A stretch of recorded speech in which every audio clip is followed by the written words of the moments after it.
Əziz uşaqlar, bugünkü dərsimizdə biz sizinlə Eldənizlər dövlətinin güclənməsi və tənəzzülü mövzusu haqqında danışacağıq. 1175-ci ildə Şəmsəddin Eldəniz vəfat etdikdən sonra hakimiyyətə onun böyük oğlu Məhəmməd Cahan Pəhlivan gəldi. Məhəmməd Cahan Pəhlivan öz dövrünün çox görkəmli dövlət xadimi idi və atasının yaratdığı, gücləndirdiyi Eldənizlər dövlətini daha da gücləndirmək üçün çoxlu işlər gördü. O, həm də Səlcuq Sultanı 3-cü Toğrulun atabəyi hesab olunurdu və bu vəziyyət ona Səlcuq dövlətinin idarə edilməsini öz əlində cəmləşdirməyə imkan verirdi. Bundan istifadə edən Məhəmməd Cahan Pəhlivan eyni zamanda dövlətin ərazisini və onun gücünü möhkəmləndirmək üçün konkret addımlar atdı. Belə ki, elə hakimiyyətə gəldiyi il o Təbriz şəhərini Ağsunqurilərin əlindən aldı və öz dövlətinin tərkibinə birləşdirdi. Tezliklə dövlətin paytaxtı da Naxçıvan şəhərindən Həmədan şəhərinə köçürüldü. Bu isə Məhəmməd Cahan Pəhlivana dövlətin bütün ərazilərinə daha yaxşı nəzarət etmək imkanı verirdi. Məhəmməd Cahan Pəhlivanın hakimiyyəti dövründə Azərbaycanın idarəçiliyi onun kiçik qardaşı Qızıl Arslana tapşırılmışdı və o öz iqamətgahını Təbriz şəhərində yerləşdirirdi. Bu o demək idi ki, Təbriz şəhəri yenidən Azərbaycanın siyasi və iqtisadi mərkəzi kimi öz əvvəlki mövqeyini bərpa etmiş oldu. Nəzərinizə çatdırım ki, Məhəmməd Cahan Pəhlivan güclü dövlət xadimi idi. Hakimiyyətin ilk illərində özünü göstərməkdə olan feodal müxalifətini əzdi, onların müqavimətini qıraraq mərkəzi hakimiyyətə tabe etdi. Onun ixtiyarında 50 min nəfərdən ibarət olan nizami süvari ordu var idi və bu ordunun köməyi ilə o həm daxili qiyamları, üsyanları yatırır, həm də yadelli hücumların qarşısını alırdı. Heç də təsadüfi deyil ki, Məhəmməd Cahan Pəhlivan dəfələrlə Azərbaycan torpaqlarını qəsb etməyə çalışan Gürcü feodallar üzərində qələbə çalmış, onların Azərbaycan torpaqları üzərinə hücumlarının qarşısını almışdı.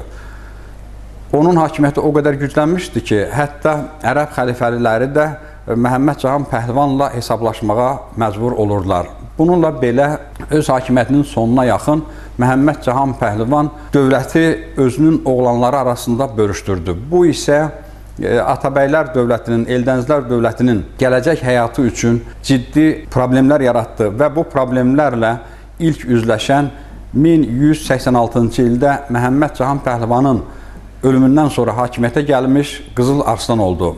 Qızıl Arslanın hakimiyyəti 1186-cı ildən 1191-ci ilə qədər davam etmişdi və bu hakimiyyət dövrü feodal çəkişmələri ilə, yadelli hücumlarla xarakterizə olunur və bunlar çox şiddətli şəkildə davam edirdi.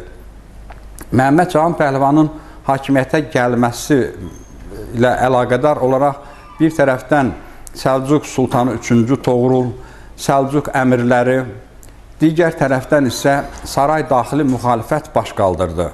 Bu müxalifətə Məhəmməd Cahan Pəhlivanın arvadı İnanc xatın rəhbərlik edirdi. O hesab edirdi ki, Məhəmməd Cahan Pəhlivanın ölümündən sonra hakimiyyətə onun oğlanları gəlməlidir və Qızıl Arslanın hakimiyyətini qeyri-qanuni hesab edirdi. Tezliklə bütün bu qüvvələr vahid bir mərkəzdə birləşdilər və Qızıl Arslana qarşı mübarizəyə başladılar. Vəziyyətin olduqca ağır olduğunu görən Qızıl Arslan demək öz düşmənlərinin qüvvələrini parçalamaq və onların üzərində təkbətək qələbə çalmaq qərarına gəldi. Siyasi addımlar atdı.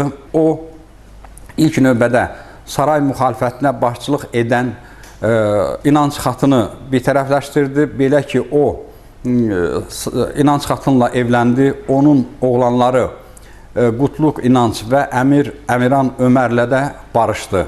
Bu vəziyyət Qızıl Arslanın mövqeylərini xeyli möhkəmləndirdi və əsas qüvvələrini 3-cü Toğrula qarşı yönəltmək üçün imkan yaratdı. 1190-cı ildə Həmədan yaxınlığında baş verən döyüşdə Qızıl Arslan 3-cü Toğrulu məğlubiyyətə uğratdı və onu oğlu Məlikşahla birlikdə əsir götürdü. Əldə edilmiş bu qələbə, bu uğur Qızıl Arslanın mövqeylərini möhkəmləndirməklə yanaşı onun nüfuzunu da artırdı və təsadüfi deyil ki, 1191-ci ildə Qızıl Arslan Eldəniz hökmdarlarından ilk dəfə sultan titulunu qəbul etdi və bu titulun qəbul edilməsinə Ərəb xəlifəsi Ən-Nasir də razılıq vermişdi.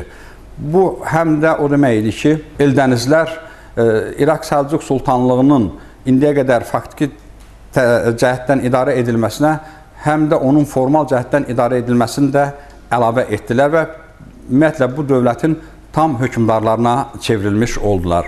Qızıl Arslanın hakimiyyəti dövrünün ilk illərində saray çəkişmələrindən istifadə edən bir çox feodallar mərkəzi hakimiyyətdən uzaqlaşmışlar, tabe olmaqdan imtina etmişlər və əsas rəqibləri üzərində qələbə çaldıqdan sonra Qızıl Arslan onlara qarşı çıxış etdi.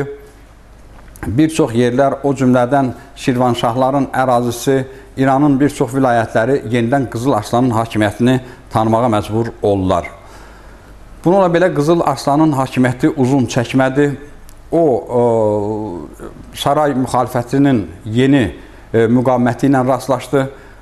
Yenidən Səlcuq əmirləri, Ərəb xəlifələri və ümumiyyətlə İnanc xatın Qızıl Arslana qarşı mübarizəni gücləndirdilər və məhz bu mübarizə 1191-ci ildə sui-qəsd nəticəsində Qızıl Arslanın öldürülməsi ilə nəticələndi. Qızıl Arslanın öldürülməsindən sonra Eldənizlər dövlətində hakimiyyətə Məhəmməd Cahan Pəhlivanın oğlu Əbubəkir gəldi. Əbubəkirin hakimiyyətə gəlməsi əslində Eldənizlər dövlətinin süqutunu sürətləndirdi.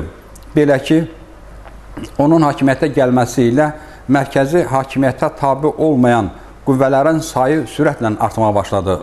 İnanc xatının oğlanlarının idarəsi altında olan bir çox ərazilər, o cümlədən demək ki, Həmədan, İsfahan və İraq ərazisinin bir hissəsi Eldənizlərin asılılığından çıxdılar. Əbubəkirin hakimiyyətə gəlməsi bir sıra qonşu qüvvələrin də, dövlətlərin də Eldənizlər dövlətinin daxili işlərinə müdaxilə etməsi üçün şərait yaratdı. Bu dövlətin ərazisini ələ keçirmək üçün Şirvanşahlar dövləti, Əyyubilər, eyni zamanda Xarəzmşahlar, Gürcü çarları və Səlcuq hakimləri dediyimiz kimi xeyli fəallıq göstərməyə başladılar və bu fəallıq ona gətirib çıxardı ki, Eldənizlər dövlətinin xeyli hissəsi artıq Əbubəkirin nəzarəti altından çıxmağa başladı. 1192-ci ildə 3-cü Toğrulun həbsdən qaçması vəziyyəti daha da ağırlaşdırdı. O, əvvəllər Qutluq İnancın idarəçiliyi altında olan Həmədan və İsfahanı ələ keçirdi. Belə olduqda Qutluq İnanc kömək üçün Xarəzmşah Təkəşə müraciət etdi. Lakin Təkəş Qutluq İnanca kömək göstərmək əvəzinə 3-cü Toğrul üzərində qələbə çalıb onun idarəçiliyində olan, yəni Qutluq İnancın idarəçiliyində olan əraziləri demək ki, ələ keçirdi. Bu isə keçmiş düşmənləri, yəni 3-cü Toğrulla Qutluq İnancın yenidən birləşməsinə gətirib çıxardı.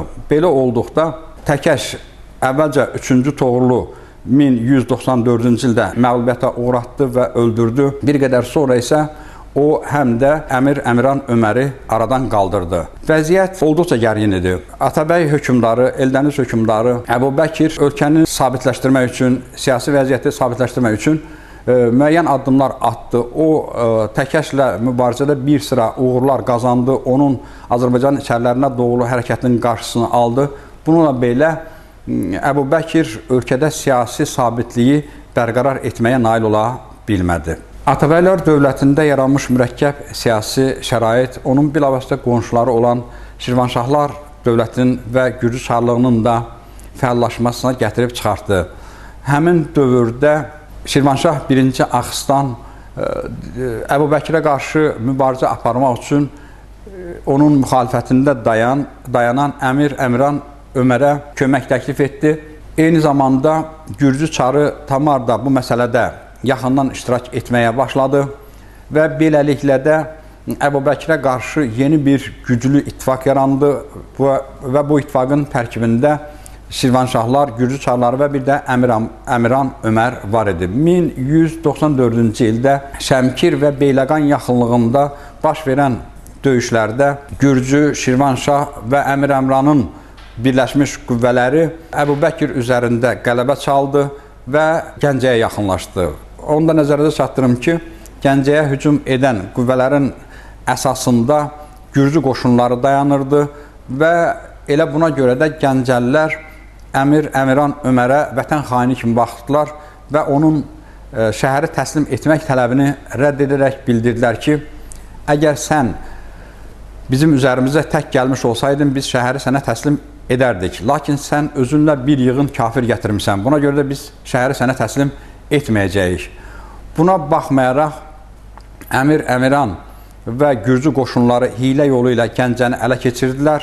Lakin onların buradakı hakimiyyəti çox çəkmədi. Gürcülərin tezliklə şəhəri tərk etməsindən istifadə edən Gəncəlilər Əmirana qarşı üsyan qaldırıb onu öldürdülər. Bu xəbəri eşidən Gürcü çarı yenidən Gəncə üzərinə hərəkət etdi. Lakin onu ələ keçirə bilmədi. Hətta 1-ci Axıstanın qüvvələri də bu məsələdə ona yardımcı ola bilmədi və Gəncə yaxınlığındakı döyüşlərdə uğursuzluğa düçar olan Gürcü ordusu həmin dövrdə Eldənizlər dövlətinin tərkibində olan Dəbil şəhərinə hücum etdilər və oranı amansız şəkildə qarət etdilər. Bu dövrdə bəs dövlətin başçısı Əbu Bəkir nə işlə məşğul idi? Əslində qaldıqda Gürcü, Şirvanşah və Əmiran Ömərin Gəncəyə hücumu zamanı o Gəncəni nəinki müdafiə etməmiş və əksinə ölkənin içərilərinə tərəf hərəkət etmişdi. Gürcülərin Dəbildə və onun ətrafında böyük vəhşiliklər törətdiyini görən yerli əhali öz qüvvəsi ilə yadelli işğalçılara qarşı mübarizə apardı, Gürcüləri məğlubiyyətə uğratdı və onları ölkədən qovmağa müvəffəq oldular. 1210-cu ildə Eldənizlər dövlətində növbəti hakimiyyət dəyişikliyi baş verdi. Hakimiyyətə Özbək gəldi və onun hakimiyyəti 1225-ci ilə qədər davam etdi. Nəzərinizə çatdırın ki, Əbu Bəkir kimi Özbək də ölkədə daxili siyasi sabitlik yarada bilmədi, yadelli hücumların qarşısını almaq üçün heç bir addım ata bilmədi. Vəziyyətin mürəkkəbliyindən Gürcü çarları istifadə etmək qərarına gəldilər. Onlar 1210-1211-ci illərdə Azərbaycana çox böyük dağıdıcı yürüşlər təşkil etdilər. Gürcü qoşunları ilk olaraq Naxçıvan şəhərini mühasirə aldılar, lakin onu ələ keçirə bilmədilər. Mərəndi tutduqdan sonra isə Təbrizə doğru irəlilədilər. Bu dövrdə Təbriz şəhərinə Məhəmməd Cahan Pəhlivanın arvadı Zahidə xatun başçılıq edirdi. O, qüvvələrin qeyri-bərabər olduğunu görüb, Gürcülərə xeyli miqdarda pul, daş-qaş və sənətkarlıq məhsulları verərək şəhəri dağıntıdan xilas etdi. Buna baxmayaraq, Gürcü qoşunları Təbrizin ətrafını amansızlıqla qarət etdilər. Miyanə şəhərinin əhalisi də Təbrizin yolu ilə getdi, lakin sonradan Gürcülərlə Miyanəlilər arasındakı anlaşılmazlıq onu gətirib çıxartdı ki, Gürcülər şəhər əhalisinə amansız divan tutdular. Onun xeyli hissəsini qılıncdan keçirdilər, şəhər başçılarını edam etdirdilər, sənətkarlıq məhsulları Gürcüstana daşındı, xeyli miqdarda əsir götürülərək Gürcüstana aparılmış oldu. Bundan sonra Gürcülər öz qarətçi, dağıdıcı yürüşlərini davam etdirdilər. Azərbaycanın bir çox şəhərləri, o cümlədən Əbhər, Uçan, Abxar şəhərləri dağıntılara məruz qaldılar. Azərbaycanın həmin dövrdə çiçəklənən şəhərlərindən biri olan Ərdəbil xüsusilə ciddi dağıntılara məruz qaldı. Məlumatlardan aydın olur ki, Gürcülər şəhərdə təxminən 12.000 nəfər əhalini qılıncdan keçirmişdilər. Şəhərin bütün var dövləti, onun əmlakı Gürcüstana daşınmışdı. Əslinə qaldıqda bütün bu hadisələr artıq Eldənizlər dövlətinin süqutunun gücləndiyini, sürətləndiyini göstərən əlamətlər idi. Hakimiyyət başında olan Özbək bu vəziyyətin qarşısını almaq iqtidarında deyildi. Bu isə ölkənin başı üzərini gələcəkdə daha böyük təhlükələrin almasına şərait yaradırdı.